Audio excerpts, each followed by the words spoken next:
ወይ ለምትሉ ባሌ ሳይሆን ዴት እናደርግ ነበር። አንቺ አይደለሽም የቀማሽ ፖሊስ ነው ወረቀት አለመኖሩ።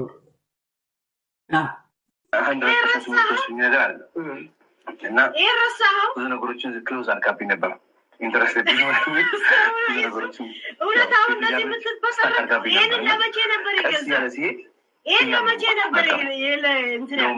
ሱፉን ሄዶ ነው ያገባበት። ቬሎ ግን እኔ እስከዛሬ አስቀምጫለሁ። አበባው እንኳን እንዳለ አሳይቻለሁ።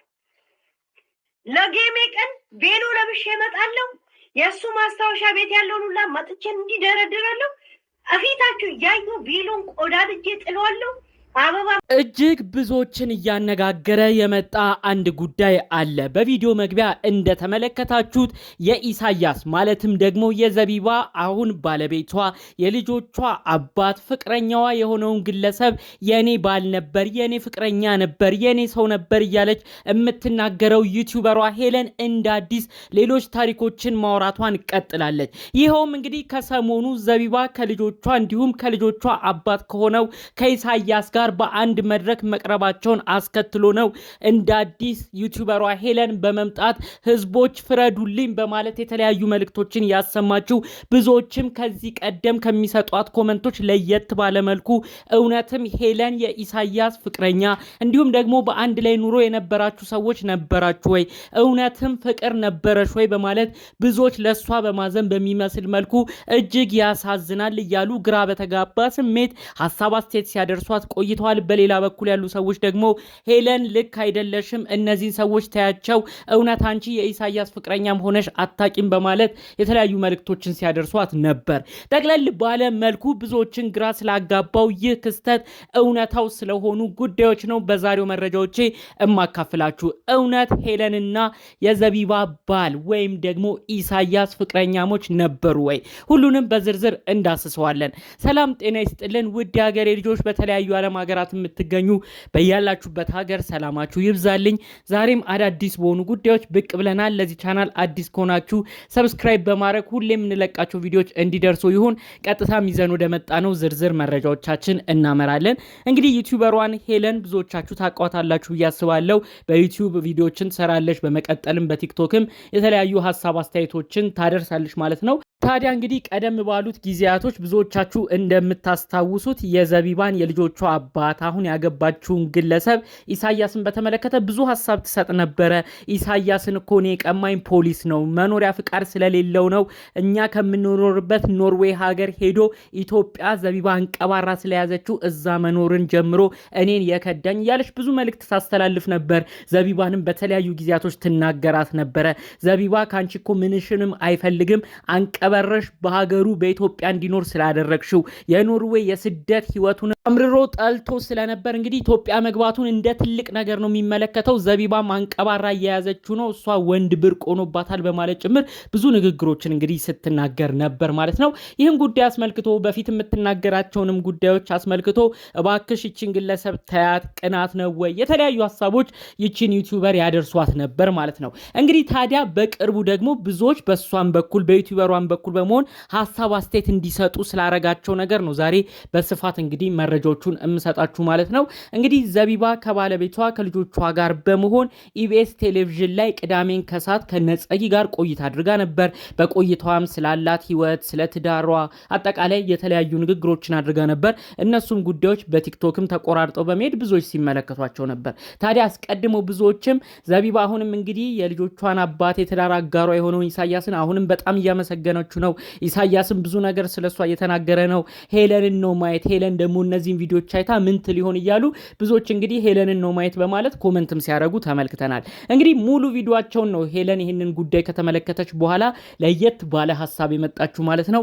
አሁንም ቢሆን ይህን ግለሰብ የቀማኝ መኖሪያ ፍቃድ ስለሌለው ፖሊስ ነው ከእጄ ፈልቅቆ ወደ ሀገሩ እንዲገባ ህገወጥ ስለሆነም መኖር ስላልቻለም ነው በአጠቃላይ ኢትዮጵያ እንዲገባ ሆኖ ኢትዮጵያ የሚኖረው። ኢትዮጵያም የሚኖረው የእውነት ደስ ብሎት የእውነት ከዘቢባ ጋር መሆኑ አስደስቶት ሳይሆን በቃ ቆንጆ ኑሮን እንግዲህ ዘቢባ እያኖረችው ስለሆነ ምንም አይነት ስራዎችን ሳይሰራ እንግዲህ በእሷም ስለሚኖር ጭምር ነው እንደዚህ አይነት ነገርን ሁሌ እየወጣ የሚያመሰግነው እያለች ስትናገር ነበር። በመቀጠል ደግሞ እንግዲህ ቬሎ ልብስ አውጥታ ብዙዎችን ባነጋገረ መልኩ ይሄ ቬሎ ልብስ እኔ ላይ የምትመለከቱት እሱ ለእኔ የሰጠኝ ስጦታ ነበር፣ በዚህ እንደሚያገባኝ ቃል ኪዳን ነበረው፣ እሱም የራሱ ሱፍ ነበረ፣ ነገር ግን እኔ ይህንን ቬሎ ሳላገባበት እሱ ግን የገዛውን ሱፍ ሄዶ ዘቢባን አገባበት በማለት እንግዲህ ስትናገር ነበር። በዚህ ጉዳይ ነው እንግዲህ ብዙዎች በመደናገጥ እውነትም ሄሉ የእውነት ፍቅር ነበረብሽ ወይ? እውነትም ሌላ አዲስ ህይወት ኑሮን ታስቡ ነበር ወይ? ግንኙነታችሁ እውነት ነበረ ወይ? እጅግ ታሳዝኛለሽ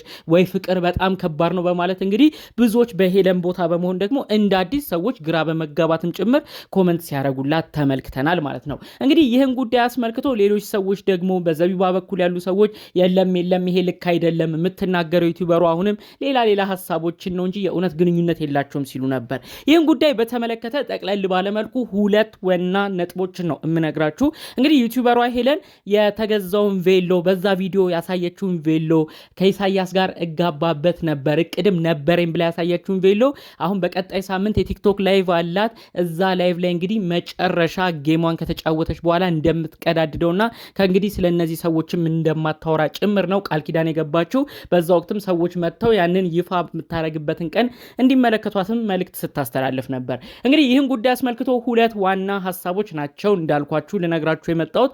ኢሳያስ ከዚህ በፊት ባለው ነገር በተለይ ደግሞ እንግዲህ እንደዚህ የተለያዩ ቦታዎች አስቀድማ ዩቲዩበሯ ሄለን ትናገር ስለነበር በኖርዌይ በስደት እያለ የተለያዩ የፍቅር ታሪኮች ነበሩት እያለች ትናገር ስለነበረ ከዚህ በፊት በነበሩት ጊዜያቶች ላይ እንግዲህ ያው ዘቢባም ጠቆም አርጋ የተለያዩ ጥያቄዎችን ስትጠይቀው ነበር በሆነ ዩቲዩብ ቪዲዮአቸው። ታዲያ ያኔም የተናገረው ኢሳያስ እንደዚህ የሚባሉት ነገሮች ሚዲያ እየወጡ እንደዚህ አርጓል እንደዚህ ህይወት ጀምሮ ነው የመጣው የሚባለው ነገር ሁሉ አይወክለኝም፣ እማውቀው ምንም አይነት ግንኙነት ውስጥ አልነበርኩም ብሎ ኢሳያስ በራሱ አፉ መስክሯል ማለት ነው። እንደዚህ የሚወሩት ነገሮች ለተለያዩ ቪዲዮዎች እይታም እንደሆኑ ጭምር ነው ኢሳያስም እንግዲህ ለዘቢባ ሲመልስላት ሲያስረዳት የነበረው። በአጠቃላዩ ምንም አይነት እንደዚህ ከሚወራው ህይወት ጋር ግንኙነት እንደሌለው ኢሳያስ በአንደበቱ መስክሮ ተናግሯል ማለት ነው። እንግዲህ በሌላ በኩል ደግሞ ያሉ ሰዎች ትክክል ነው ኢሳያስ የሚያስረዳው እውነት ነው፣ ምንም አይነት ፍቅር ግንኙነት የላቸውም። ዩቲዩበሯ ሄለን እንግዲህ አሁን በቀጣይ ጌም ስላላት በደንብ ለጌሟም ያው ሰው በደንብ እዛ ላይ ደመቅ ብሎ እንዲመጣ ብዙ ሰው እንዲሰበሰብ የምታደርገው ጥረት ነው እንጂ የእውነት ምንም አይነት ግንኙነት ኖሯቸው አይደለም። ኢሳያስ የሚናገረው ትክክል ነው፣ በእንደዚህ አይነት ደረጃ ግንኙነትም እንደሌላቸው እናውቃለን እያሉ ደግሞ እንግዲህ ለነሱም የሚመሰክሩ ሰዎችን ተመልክተናል ማለት ነው። ቀደም ብላ እንግዲህ በእነዚህ ግለሰቦች እንዳስተያየት በዩቲዩብ ጀምራለች። በመቀጠልም በየቀኑ ያው ዘቢባም አንዳንድ ነገሮች ላይ በሌላ ቪዲዮዎች ጠቆም ባለመልኩ ዩቲዩበሮችን መናገር ስትጀምር ሄለንም በዛው መመላለስ ጀምራ ነው አሁን እዚህ ድረስ የደረሱት እንጂ አስቀድማ እንደ ሌሎች ቶፒክ ነበር ስትታቻቸው የነበረው። ስለዚህ ዩቲዩበሯ ሄለን የእውነት ከኢሳያስ ጋር ፍቅር ግንኙነት የላትም፣ እንዲሁ ዝም ብላ ለዩቲዩብ ቪዲዮ መስሪያዎች ነው እንደዚህ ሀሳቦችን የምታመጣው ሲሉ ነው እንግዲህ ጉዳዩን ጠቅለል አድርገው መረጃዎቹን ሲያሰሙ የነበረው ማለት ነው። እንግዲህ ያው አሁንም ቢሆን እርግጠኛ ሆኖ ለመፍረድ ቢከብድም እንግዲህ ቅዳሜ አሁን በሰሞነኛው የሚመጣው ሳምንት ውስጥ የቲክቶክ ላይቭ ጌም አላት። እዛ ላይ እንግዲህ ገስትም ገብተው የእውነት አስምለው የሚጠይቋት ሰዎችም ይኖራሉ ተብሎ ይጠበቃል። ያኔ እንግዲህ የምትለውን መልስ መስማቱ ይሻላል ብዬ አስባለሁ። በሌላ ባለ መልኩ ግን ኮመንቶቹ ሁሉ እንዲሁም የተለያዩ ሀሳብ አስተያየቶች በተለያዩ ቦታዎች የሚያመላክቱት ዩቲዩበሯ ሄለን እንግዲህ እነዚህ ነገሮች እንደ ቶፒክ እየተጠቀመችባቸው ያሉት ጉዳዮች ናቸው እንጂ ያው የእውነት ግንኙነት ከኢሳያስ ጋር እንደሌላት ነው በተለያዩ ቦታዎች መረጃዎቹን እያስደገፉ ሲናገሩ የተመለከት ነው ማለት ነው። እንግዲህ ጠቅለል ባሉ መረጃዎቻችን እኛም ዛሬ ይዘን የመጣ ነው እነዚህን ይመስሉ ነበር። በሌሎች አዳዲስ ጉዳዮች እስክንገናኝ ሰላሙን ሁሉ ተመኘውላችሁ። ሰላም።